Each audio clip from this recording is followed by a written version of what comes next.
Happy Friday the 13th, and it's also the 40th anniversary episode for the original Friday the 13th.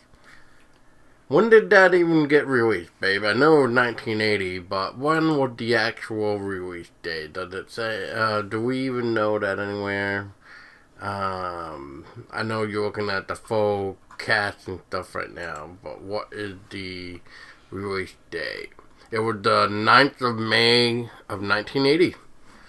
So, I know we're kind of short, but I mean, it's a perfect day, I think, to talk about Friday the 13th, because it is Friday the 13th. And speaking of which, who is with me here? Isn't it the lovely Tessa Baker? So, babe, happy Friday the 13th. For the first one of the year, and we got one more to go. But we're not going to see that until another 8 months. Here we are with the lovely Friday the 13th, and you're being quiet as normal. So, I mean, Jesus Christ. It was actually really good to actually go back and rewatch the nostalgic Friday the 13th, the original. Because I hadn't seen it in couple years. Forever, it seemed. Yeah. Couple of years, but it seemed like forever. And Paul and I originally started rewatching all of the Friday the 13th because of the fact that we were doing something with the Nightmare on Elm Streets, where we rewatched all the Nightmare on Elm Streets. And then we did a podcast episode on it. So the idea was that we were going to do the same thing. No, we didn't. We were going to, but we never did. Oh, yeah, we were going to, but we never did. My bad. So that was one of our ideas that we were working on back then, was that we were going to rewatch all of the Nightmare on Elm Streets and all the Friday the 13th and do individual episodes on both franchises. And we never got around to it. Nope, because there was a pain in the ass and a lot of stuff to remember. Yeah, a lot of movies, a lot of shit to remember, so we never did it. So what we might end up doing is just, I don't know, maybe individually doing episodes on, I don't know. Yeah, each one or speaking of like Nightmare on Elm Street, we'll have to look into that too. See when that's gonna anniversary, if it's not this year or something. I think it's like another couple years anyway, but I mean, we could, for all I know, I could be wrong too. So, well, we should look into that then. Yes. But yeah, you were mentioning that it was good to go back to it. Why was that, babe? Because it's such a nostalgic film, and it really just brings back a lot of memories from like when I originally watched it, which was a long time ago. And it was just really cool just to rewatch like this 1980s film, which I felt like it was set in like the 1970s, maybe early late 1970s, early 1970s. I don't know. I don't know. We were trying to figure it out because they didn't really give us a date in the movie around what, time frame it was. So we just know that Camp Crystal Lake started in established in 1935, and then Jason drowned due to the counselors sleeping around and not paying attention in the 1957, and then a year after that is when basically everybody was murdered. Yeah, the two counselors that weren't paying attention to him when he drowned because they were off screwing around when he drowned. So, and then I think he said it was the truck driver anyway, because we see Annie who's trying to get there because she's going to be the new cook or some shit like that. Yeah, she was going to be the new cook for Camp Crystal Lake. So the truck driver was giving her a lift like halfway there or something like that. And anyway, the point of this is like we learned from the truck driver that something was going on also in like 1961, 62. I think that's when he was saying it got... Talking about fires. Yeah, like a fire. And then it recently got bought by Steve. Christie. Yeah. Yep, Christie. And that he was trying to fix it up so, people could start using it again. Yeah, so they were trying to get Camp Crystal Lake all prepped and ready for new adventures. New adventures and camp goers, and they had already sent these 6 camp counselors out there, and Annie was supposed to be the cook, and she was supposed to make it out there, but that didn't really quite work out as planned. No. So, what do you like about the original Friday the 13th?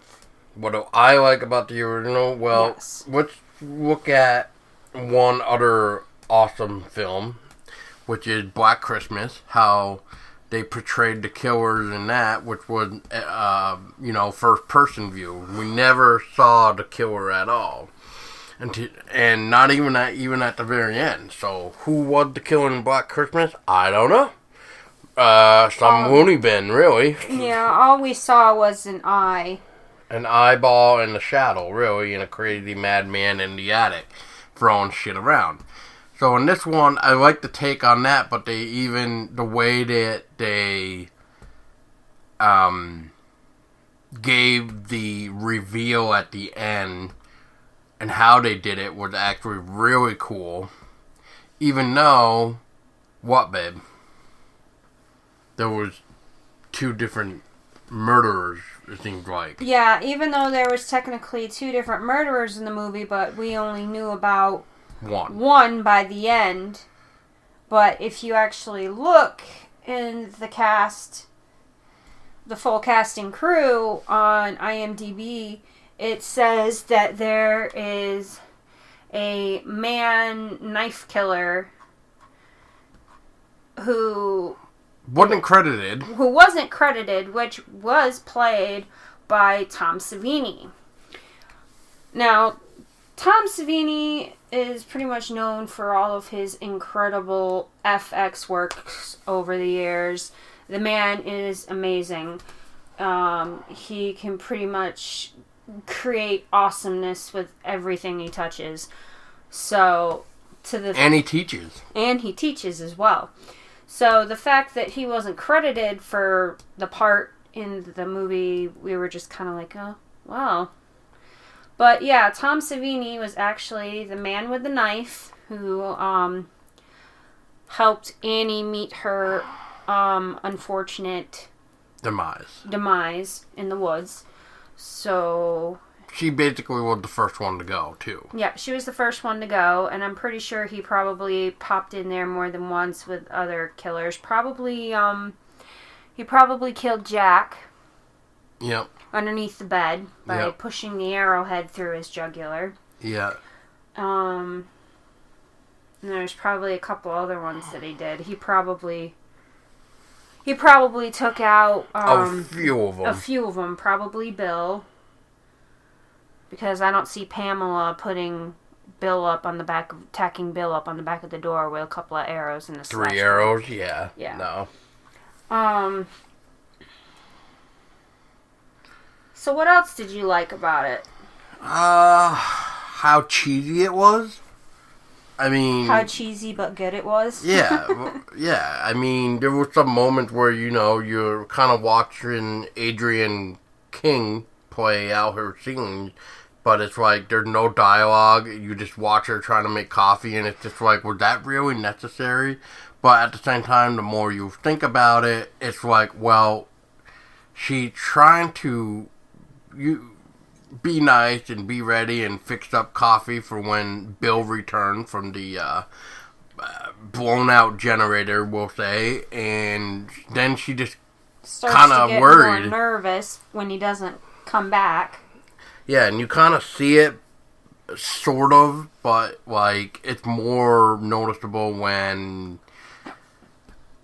I think it's, like, near the end of her making the coffee and all that stuff. Yeah, she gets the water on in the cups and goes through the motions and gets the coffee and the sugar teaspooned out into the cup, and then by that point she's like, okay, Bill's not back yet, what's going on? You can see it in her face. She doesn't say anything, but you can just kind of see it in her body language.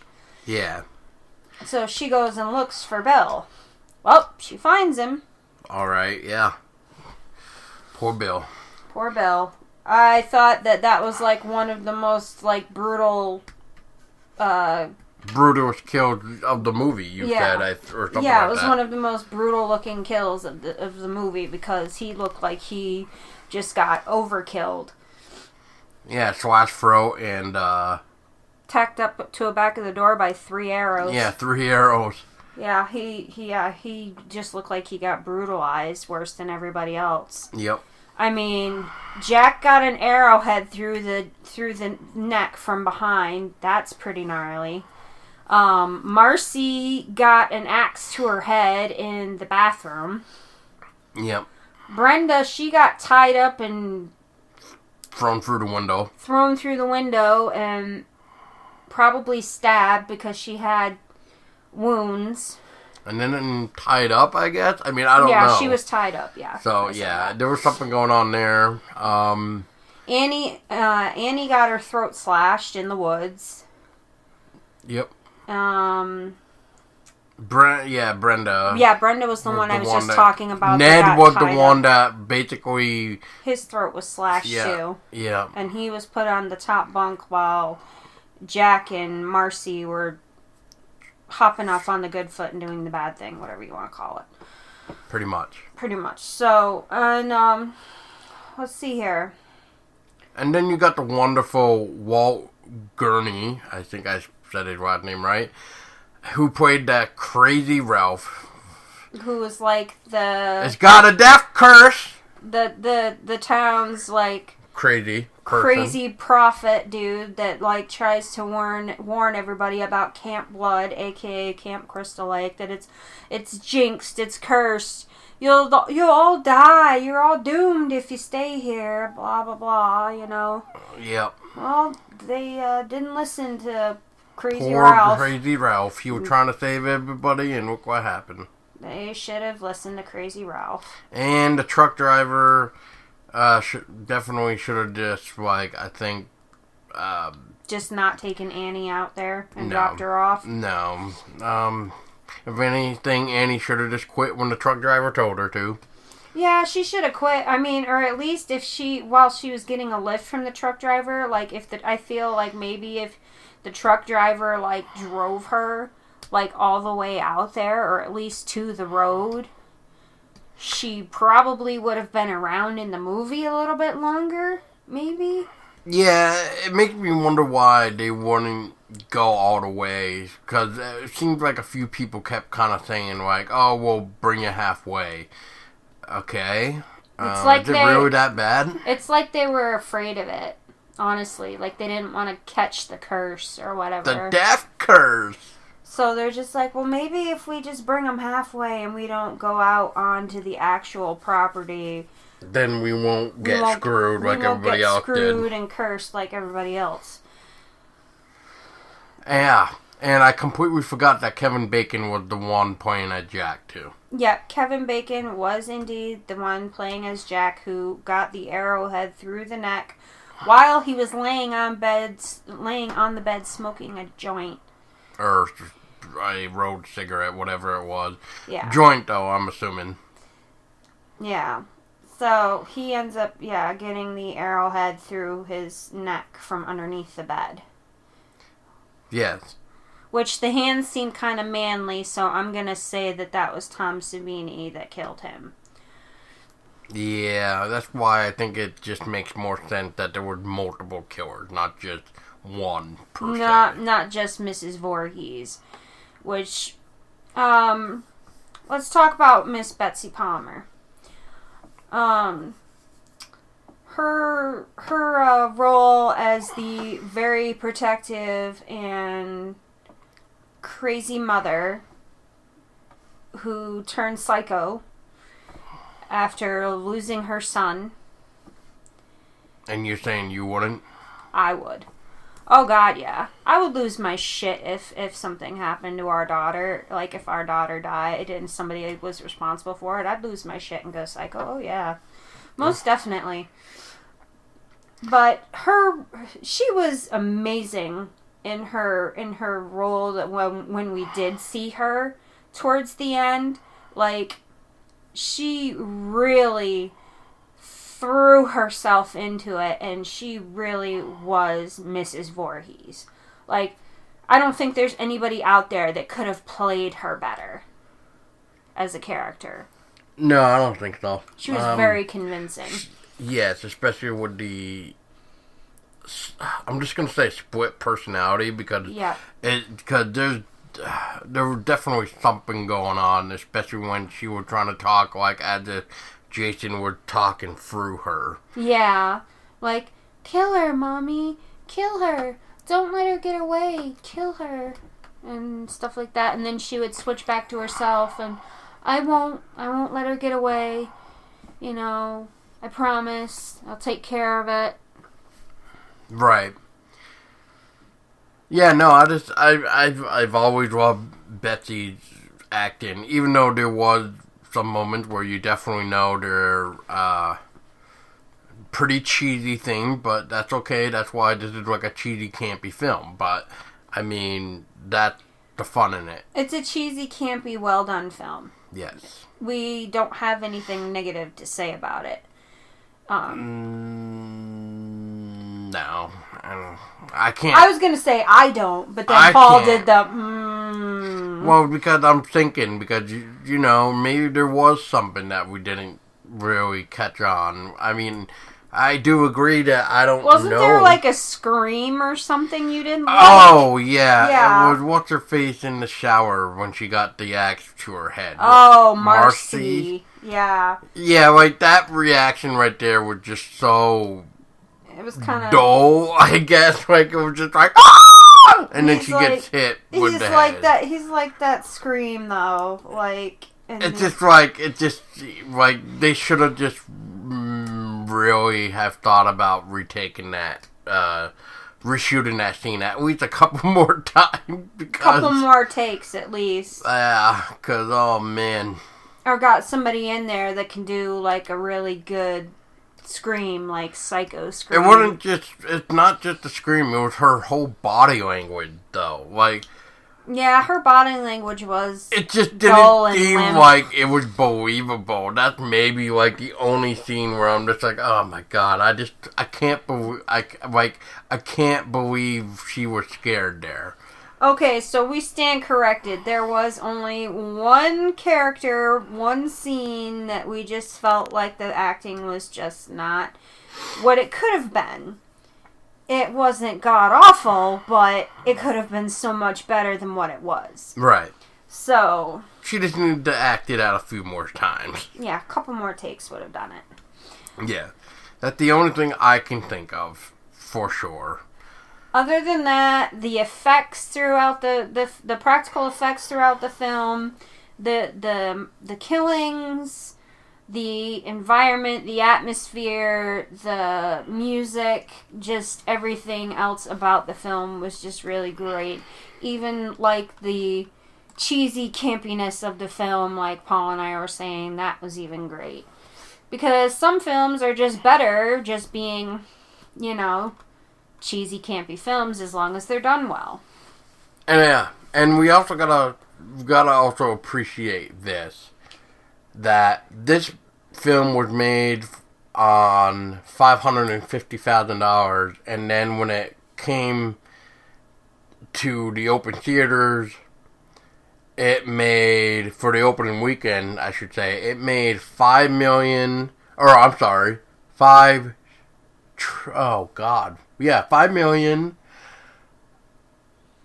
Wait, is that supposed to be a period or a comma? I think that's a fucked up. Okay, so they they clearly, I think somebody here doesn't.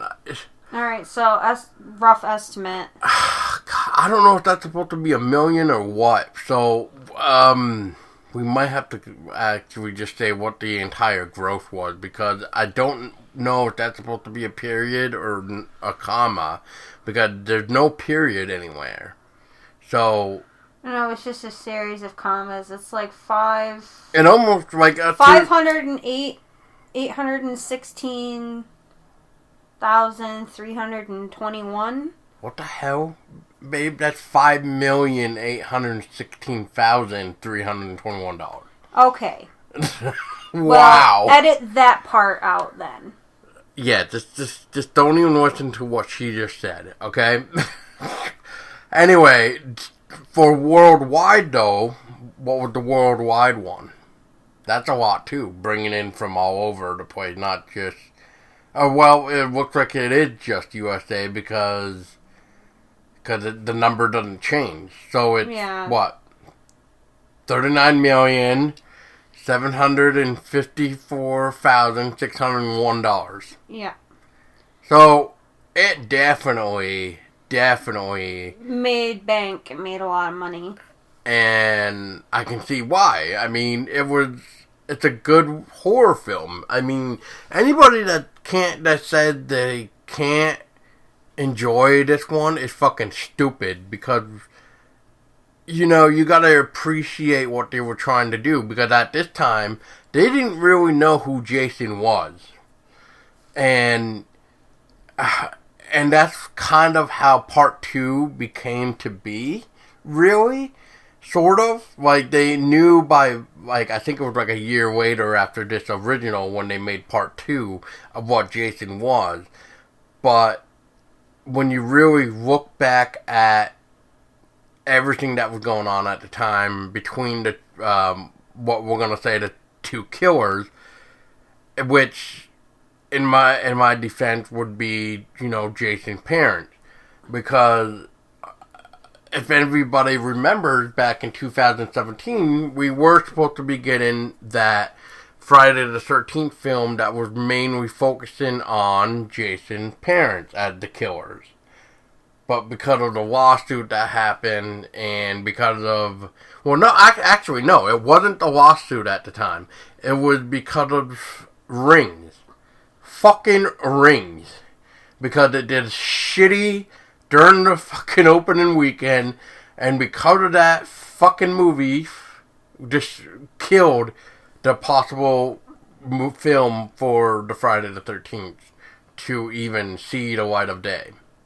So, 3 years later, I'm going to say, fuck you, Ring, for ruining the movie. 3 years later. And FYI, people, it's just best not to bring up that Rings movie around Paul, because obviously you just heard what just happened. That movie deserved death by fire.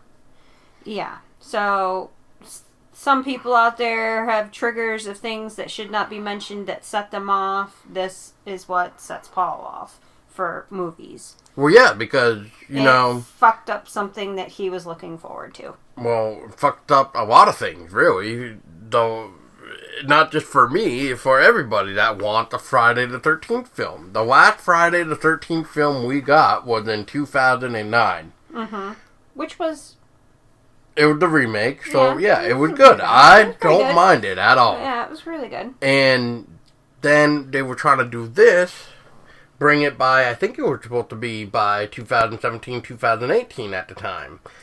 And then we don't get that because of Rings. And then because of that, that's when the lawsuit began with Victor Miller, one of the original writers of this movie that we are talking about. So everything of Friday the 13th pretty much got on hold. It fucked the game, it fucked the merchandise, it fucked any type of possibilities with movies except for fan-made movies. And that's unfortunately what is going on now. It's just fan-made films of Friday the 13th, but I'm not trying to say that's a bad thing. Because a lot of the stuff that we've seen that is fan-based films for Friday the 13th have been good. It's not decent, yes. It depends on which one you want to just talk about. But yeah. But yeah, that's mainly about it. But I don't know.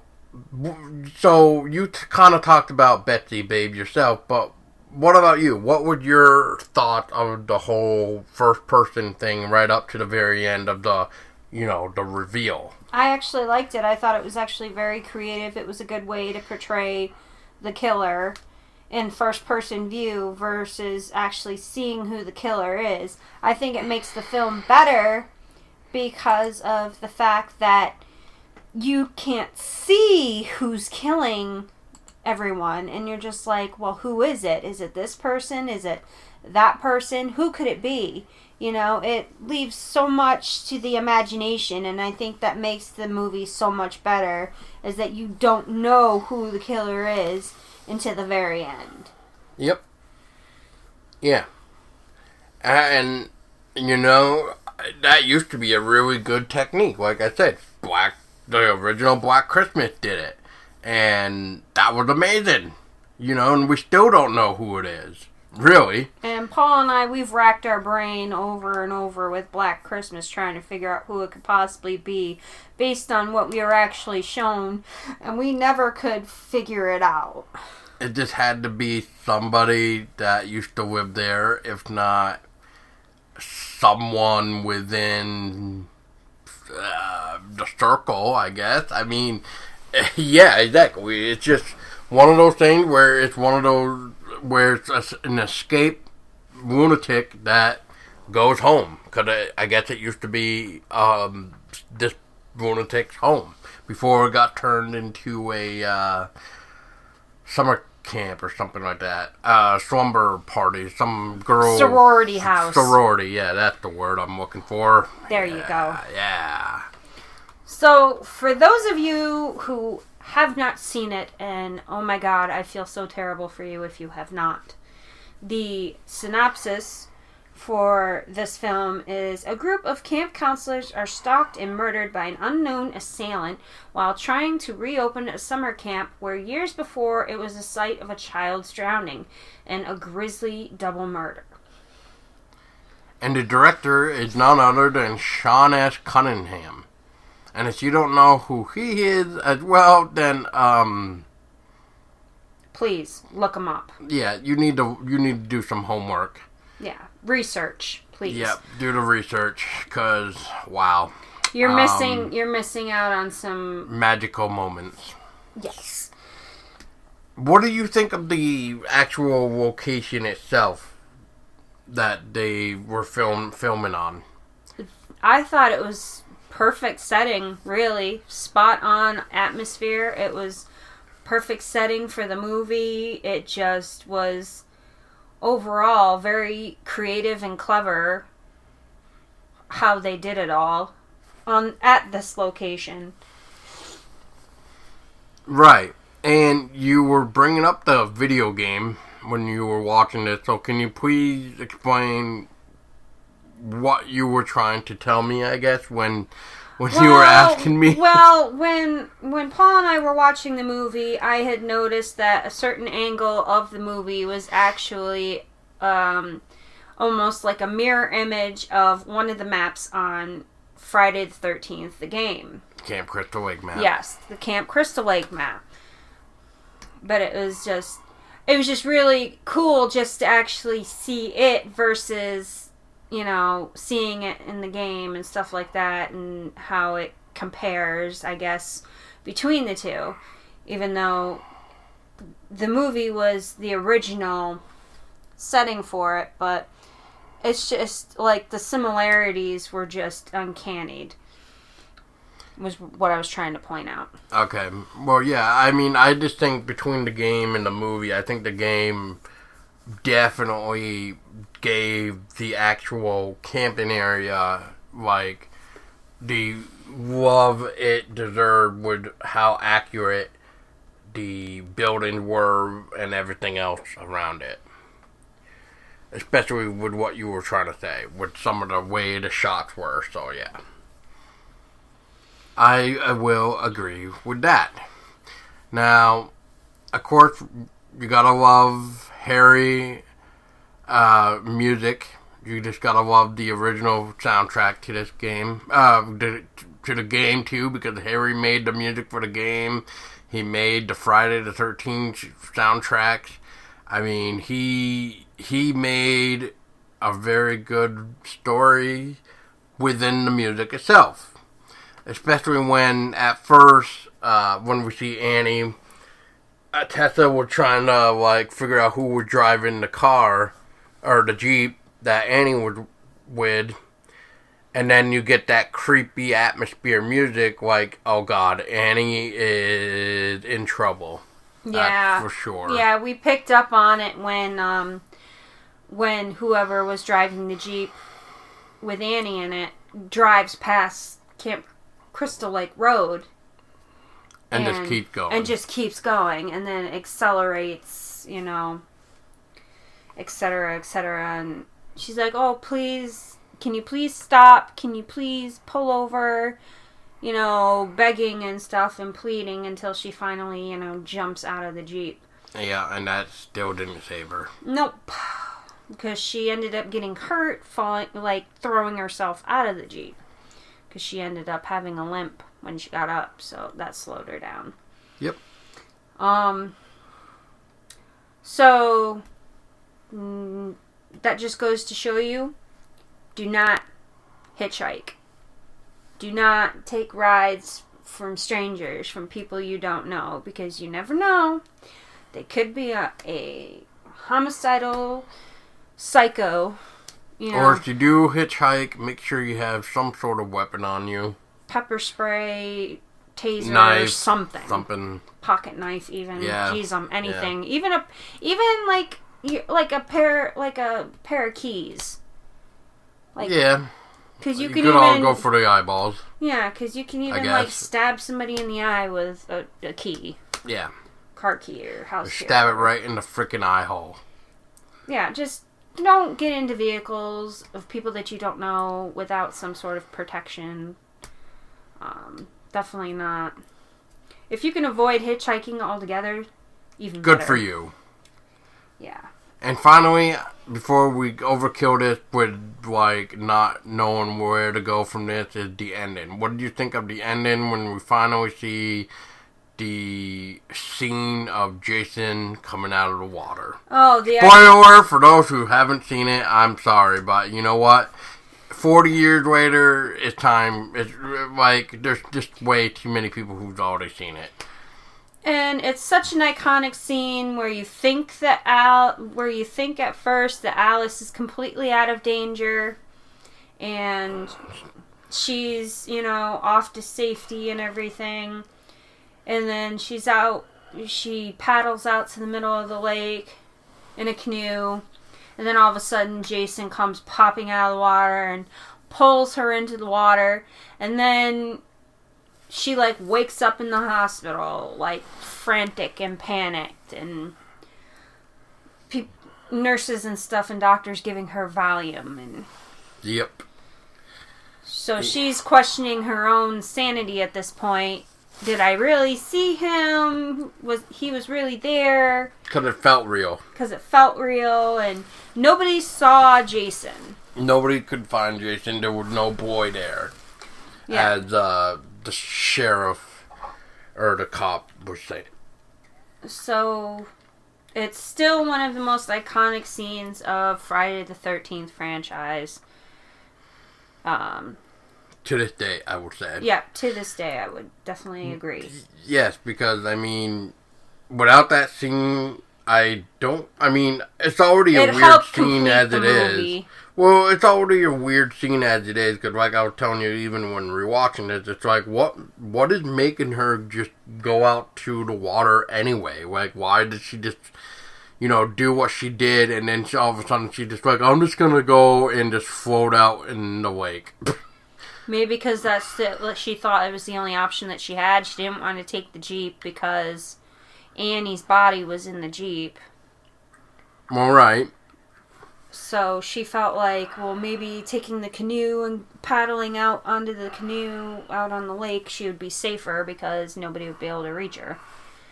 maybe. Per I don't se, know. I guess. Yeah, Per se, I don't yeah. know. I don't know. But like I said, I mean, without that scene, we would not have the infamous scene anyway, which is played by Air Lehman. Yeah, Air Lehman, who was the first Jason. So, yeah. Hold that title very, very Proudly, for sure. Because he even has a band that is called First Jason. And he makes music about Jason Voorhees. So, there's that for sure. And if you've never heard of any of his music, you should definitely check it out because it's very, very interesting. And he still does do acting, which is very interesting nonetheless. And he does a lot of indie horror films as well. Like, you should see a couple that are pretty goddamn indie horror. So, yes. and there is a few that we have seen with him in it. So, just to kind of name a few for you guys that he plays in, he has obviously Friday the 13th. He's played in Thanksgiving, spelled with an X, Three Thug Mice, Heliphone, Terror Overload, Night on Husband Mountain, The Girl, House of Forbidden Secrets, Easter Sunday, Death Woods, Friday the 13th, a film by John C. Gritton, Cheerleader Camp, To the Death, Bite School, Nature, Crystal Lake, Short, The Barn, Pie Die Day, Camp Killer, Terror Tales, Scarred, Silk Scream, Rock, Paper, Scissors, Leap Blower Massacre 2, Clown Motel, and Spirits Arise. So he's been pretty busy since one of his first roles. Yes. So it's just crazy nonetheless. And like the I list said. keeps going, but we'll just cut it off there. Yeah. Because he does got some more projects that he's working on that looks like it's going to be seeing a 2021 date. So we'll just leave that there. But anyway, that's it. I can't think of anything else for this original Friday the 13th without like going into it. I think we've and covered beating it as a horse. I think we've covered it enough. So thank you guys so much for listening. If you have not seen the original Friday the 13th, get out there and fucking watch it. Yep, get out there and watch it. Otherwise, you're fucking missing out. Yep. And let us know what you guys think of it. Yes. Because, nobody can play Mrs. Voorhees better than Betsy Palmer. And don't you forget it. Until next time, people, I was Paul Doska. And I was Tessa Baker. And like always, we want you to stay scary.